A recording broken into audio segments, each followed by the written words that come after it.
Let us revise the osteology of the humerus bone, the bone that connects the shoulder to the elbow. That single bone lies in the arm. So here you see the scapula. Here you see the clavicle. This clavicle is articulating with the sternum on this side and with the acromion on this side, which is the end of the spine of the scapula. Here you have the coracoid process, the finger-like process, which is directed anteriorly and externally. And here you have the coracoclavicular ligament, the trapezoid and the conoid portion. Here you have the glenohumeral ligament connecting the glenoid cavity to the neck, anatomical neck of the humerus, and this ligament is anteriorly strengthened by the superior, middle, and inferior glenohumeral. The humerus consists of an upper end, a shaft, and a lower end. The upper end consists of the lesser tuberosity, the greater tuberosity, and a groove in between, which is the bicipital groove. The biceps tendon arising from the supraglenoid tubercle passes intracapsular and emerges here in the bicipital groove. The capsule continues covering this tendon and is known as the transverse bicipital ligament. In the bicipital groove, you have attachment of lady between two majors. Lady is in between the groove and the latissimus dorsi. The two majors are teres major, coming from the lateral border of the scapula, and pectoralis major, coming from the clavicle and coming throughout from the ribs and the sternum. So, lady between two majors on this side. If you see the shaft has an anterior border which divides the anterior surface into an anterolateral surface and an anteromedial surface.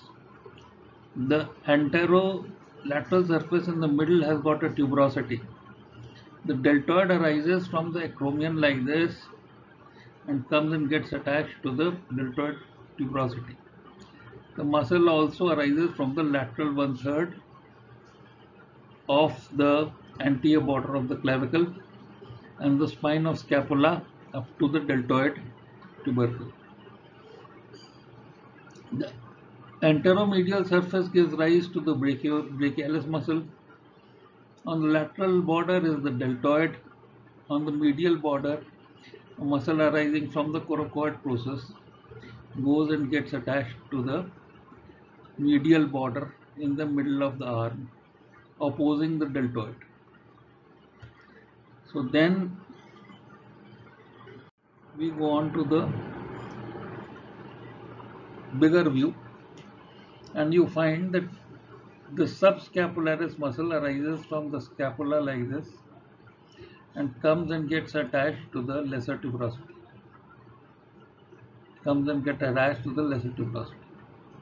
A lax part of the capsule arises from the glenoid, and this lax part attached here allows the humerus to abduct.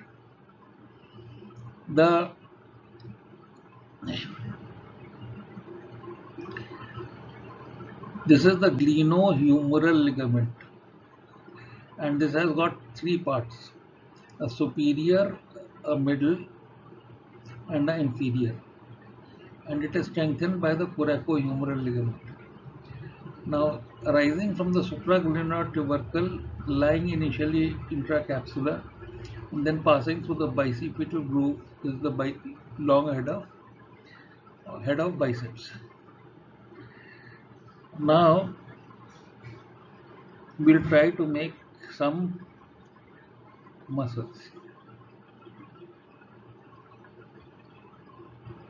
arising from the medial border, from the lateral border of the clavicle, going behind the humerus and getting inserted in this area is the teres minor. Then in the bicipital groove, you have two majors. One is the teres major, which attaches to the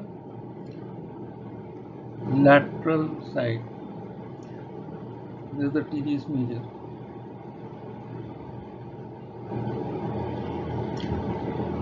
And coming around it and getting attached to the floor of the bicipital groove is the latissimus dorsi. This is latissimus dorsi, this is teres major. And here you have the subscapularis.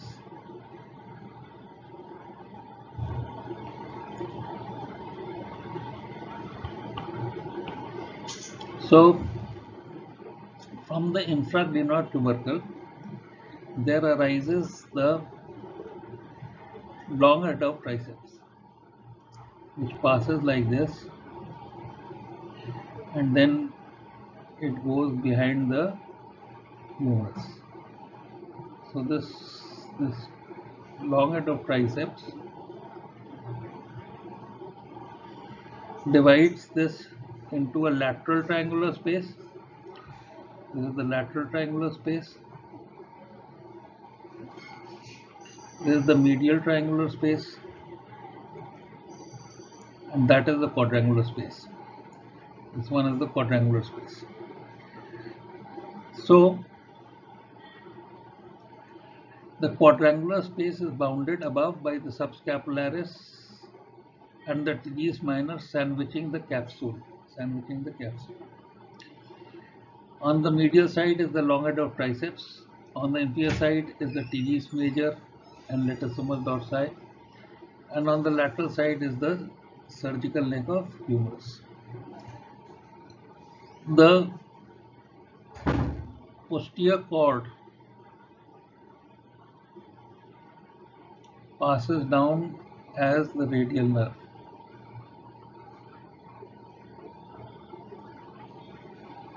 Through the lateral triangular space. It gives the axillary nerve into the quadrangular space, which circles around the surgical neck of humerus, supplies the teres minor and the deltoid muscle. Here you will have the deltoid going to the delta tuberosity. So this nerve also supplies the deltoid muscle. Then it has an upper and lower subscapular, and it has a nerve which goes to the latissimus dorsi. This is the nerve to latissimus dorsi, also called as the thoracodorsal nerve. Now, accompanying the radial nerve is the profunda brachii artery, and accompanying the axillary nerve, this is the axillary nerve, or posterior circumflex humeral nerve, is the posterior circumflex humeral artery.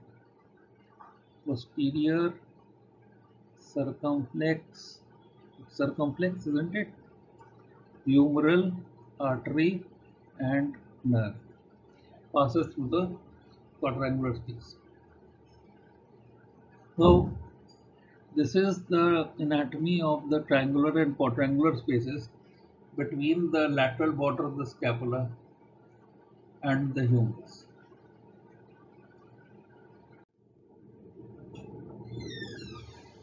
Then we talk of the shaft of humerus. So we draw the shaft here. It has got an anterior border, a lateral border, and a medial border. We'll surround the shaft by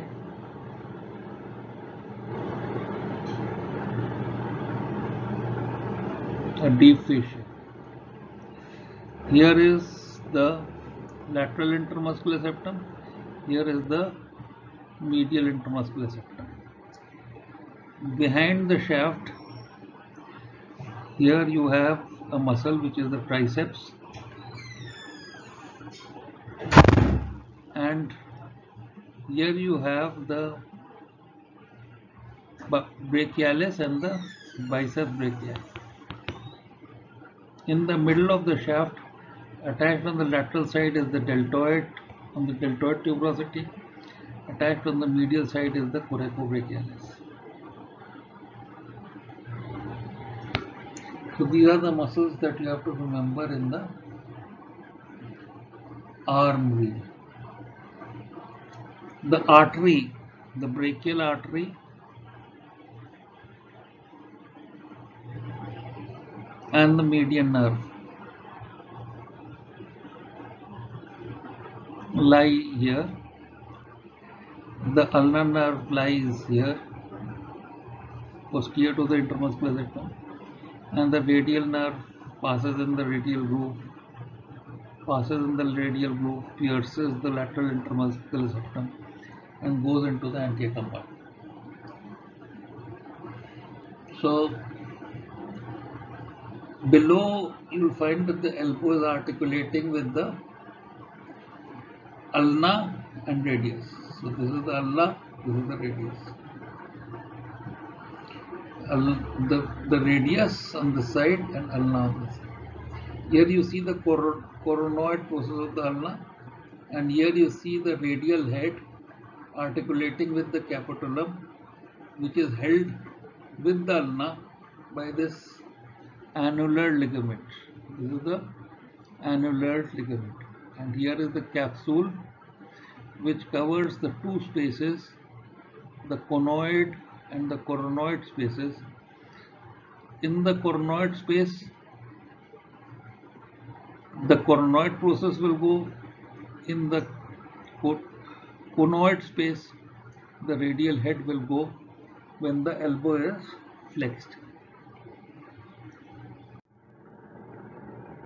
Now here is your view from the posterior side.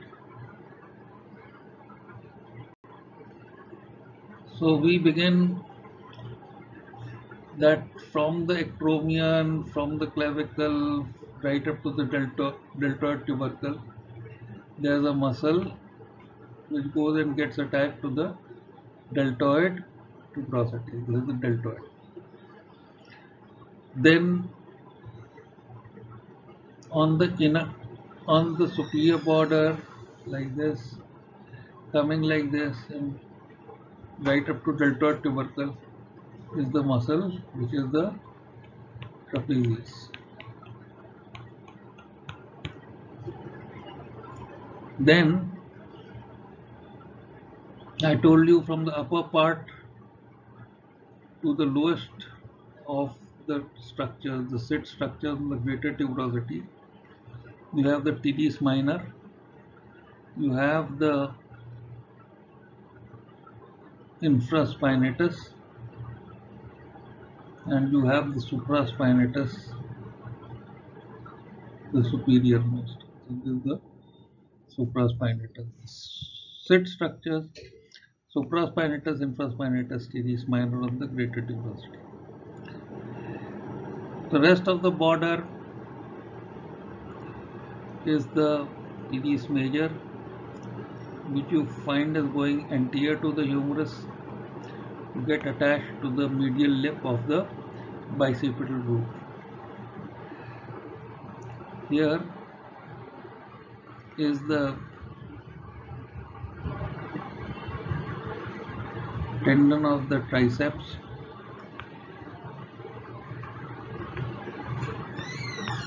coming like this and really making the triceps muscle. It's becoming triceps.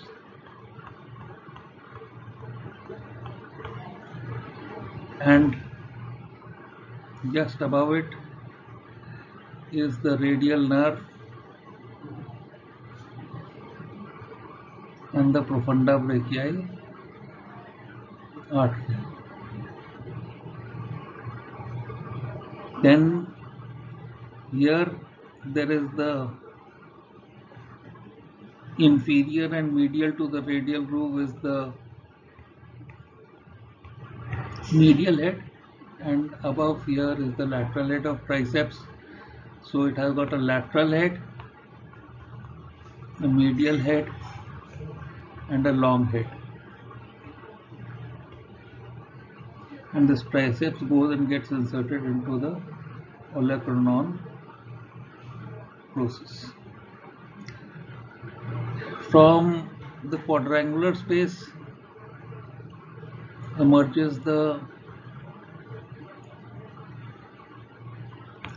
posterior circumflex humeral nerve and then posterior circumflex humeral artery, which runs with this nerve, and this supplies the deltoid muscle. So this is the posterior picture of the humerus. One more thing, that from the lateral side arises a muscle which gets inserted into the posterior border of the this muscle is called as unconeus, posterior border of ulna. So from lateral epicondyle to posterior border of ulna is the unconeus muscle, which partially covers the annular ligament, which is encircling the head of radius. So this is the anatomy on the posterior side. Now we move on to the elbow. So the humerus comes like this. That's the lateral condyle. Here is the capitulum. Here is the trochlea, and here is the medial epicondyle.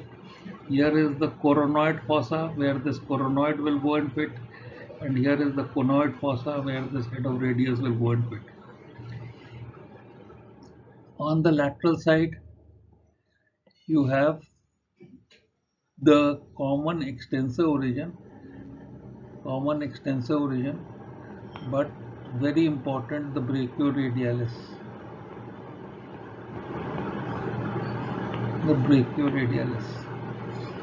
On the medial side, you have common flexor origin, and the muscle that you see here is the pronator teres, which also takes origin from the coronoid process of the ulna. So here is the brachioradialis, here is the pronator teres, and this is a line. So this is the cubital fossa. Here you will see the head of the radius and the radial tuberosity, and here you will see the coronoid process and the ulna. The biceps muscle inserts into the radial tuberosity and sends an aponeurosis to the deep fascia, which is called as the bicipital aponeurosis. The brachialis muscle, which comes under this, gets attached to the coronoid process. So here you have the brachialis, and here you have the biceps. Here you have the brachioradialis and the common extensor origin, and here you have the pronator teres and the common flexor origin. Here is the annular ligament, and here is the radioulnar joint. The head of the radius rotates in the ulna, causing pronation and supination.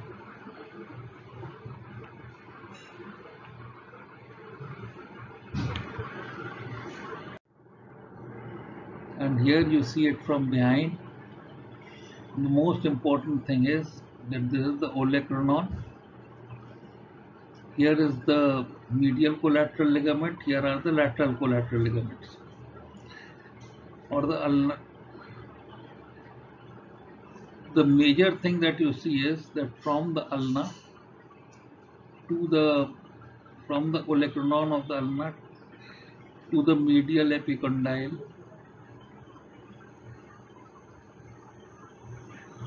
Is a ligament like this,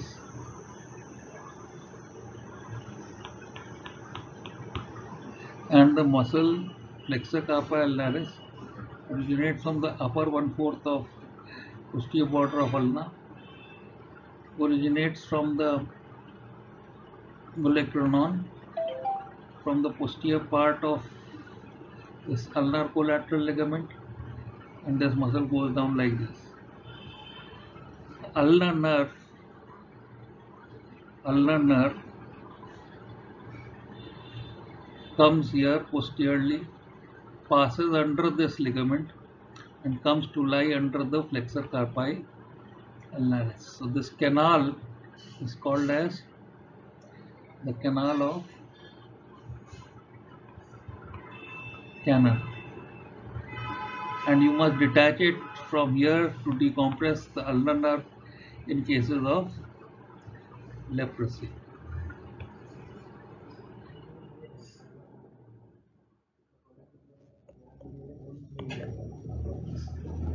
So that the swollen nerve doesn't get entrapped.